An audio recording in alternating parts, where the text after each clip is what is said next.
जय हिंद दोस्तों। फ्रेंड, इस वीडियो में हम देखेंगे कि मल्टी लेवल इनहेरिटेंस क्या होता है। जैसे कि हम सिंपल वे में जावा में हमें पता है कि 3 टाइप के इनहेरिटेंस होते हैं। Okay, first single level, second multi level और थर्ड इनहेरिकल।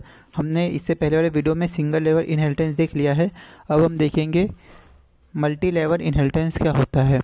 तो जैसे कि मल्टी लेवल, जैसे कि ये आप डायग्राम में अच्छे से समझ रहे हो कि जैसे एक क्लास है, जैसे क्लास ए है, क्लास बी है, क्लास सी है।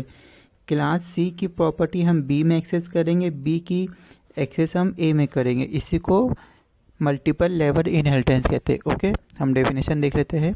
Multi level inheritance, a class inherit property for a class which again has inherit the property. ठीक है, जैसे हमने डायग्राम में देखा कि एक प्रॉपर्टी, एक क्लास की प्रॉपर्टी एक दूसरी क्लास में जाएंगी, दूसरी क्लास की प्रॉपर्टी तीसरी क्लास में जाएंगी। इसी को इनहेरिटेंस बोलेंगे। ओके, हम प्रोग्राम बना के देखते हैं। ओके, तो फ्रेंड हम आ गए हमारे कंप्यूटर स्क्रीन के ऊपर। ठीक है, हम देखेंगे मल्टी लेवल इनहेरिटेंस। ओके, तो सबसे पहले हमने क्या किया है, हमने 4 क्लास बनाई है। ठीक है, जैसे हम एक्सेस कर लेते हैं।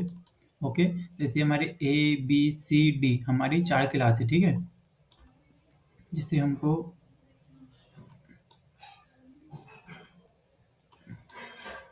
ठीक है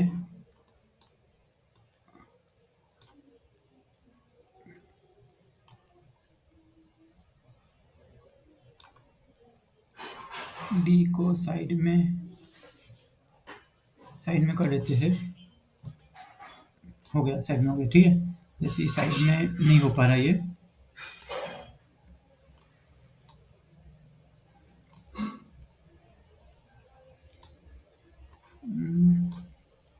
ठीक है, हो गया। ओके ओके, ठीक है। जैसे हमारे क्या है, हमने एक क्लास ए बनाई है, बी क्लास ये बनाई है, बी क्लास ये है, सी क्लास ये है और डी क्लास ये है हमारी। ठीक है, डी क्लास हमारी ये है। ठीक है, तो हमने क्या किया है, सिर्फ हमने क्लास का नेम लिखा है। ठीक है, अब हम क्या करेंगे, मल्टी लेवल इनहेरिटेंस होता क्या है। तो जैसे कि हम सबसे पहले हम स्टैटिक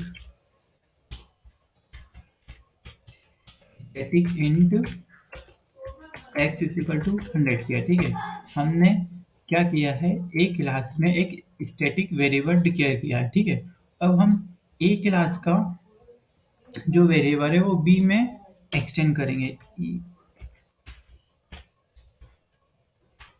एक्सटेंड, ठीक है, किसको, ए को एक्सटेंड करेंगे बी में।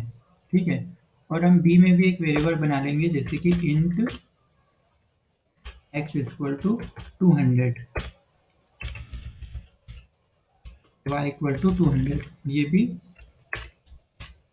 स्टैटिक रहेगा। ठीक है, और इसके बाद हम क्या करते हैं, सी में एक्सटेंड करते हैं बी को। ठीक है, और इसमें भी हम एक स्टैटिक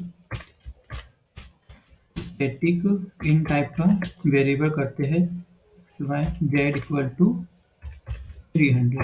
ओके, अब हमने क्या किया है, ए में हमने 100 किया है, एक वेरिएबल डिक्लेयर किया, इसमें हमने किसी में भी मेन क्लास नहीं बनाई है।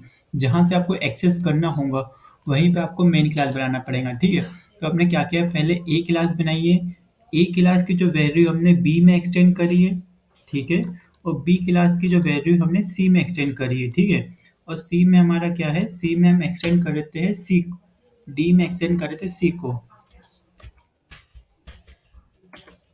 ठीक है, थोड़ा बोलने में थोड़ा आगे पीछे हो गया हूँ मगर अब तो देख रहे हो। ठीक है, और हम एक इंट इसमें जेड और ये A equal to capital letter A equal to 400। ठीक है, अब इसमें हम क्या करते हैं, मेन मेथड बनाते हैं। ओके, जहाँ पे आपको एक्सेस करना होगा वहीं पे आपको मेन मेथड बनाना है। हमने मेन मेथड बनाई है।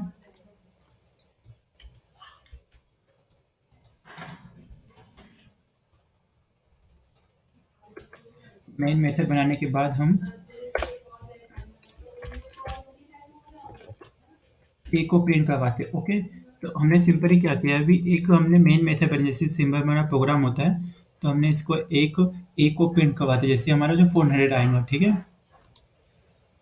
तो ये हमारा 400 आया। ठीक है, अब हमने क्या किया है, जैसे कि हम मल्टी लेवल इनहेरिटेंस पढ़ रहे हैं, हम क्या कह रहे हैं कि एक क्लास की वैल्यू हम बी में डालेंगे, बी क्लास की वैल्यू हम सी में डालेंगे और सी क्लास की वैल्यू हम डी में डालेंगे। तो मतलब कि जो 100 है वो तो इसमें बी में आ गया, बी टू, फिर 100 और 200 दोनों सी में आ गए, और फिर 3 जो 100 है हमारे बाई की वैल्यू हो, उस ए एक दो तीनों की वैल्यू हमारे डी में आ गई है, क्योंकि सी में क्या है, बी और ए है। ओके, तो हम जैसे कि अब हमको इसको एक्सेस करने के लिए, जैसे हम सिंपल एक बार लिखते हैं, क्या फिर हमें क्या करना है, वाई की वैल्यू प्रिंट करवाना है। तो हम देखते हैं आउटपुट क्या आता है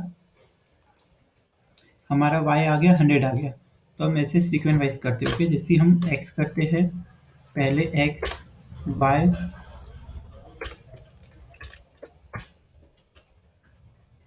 जेड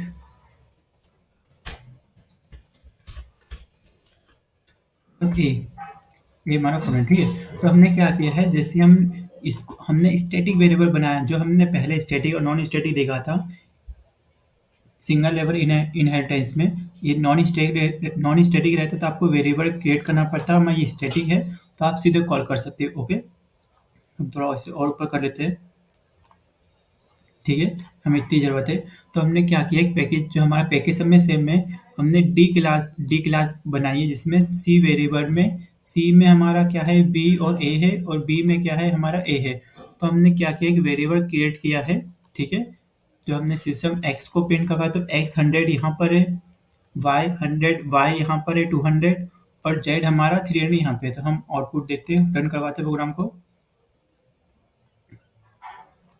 तो ये देखिए, जैसे हमारा 100, 200, 300, 400, ठीक है। तो फ्रेंड इसी को मल्टी लेवल इनहेरिटेंस बोलते हैं। ओके, जैसे कि आप समझ सकते हो कि मल्टी लेवल इनहेरिटेंस क्या होता है, कि हम एक क्लास की प्रॉपर्टी दूसरी क्लास में एक्सेस कर सकते हैं।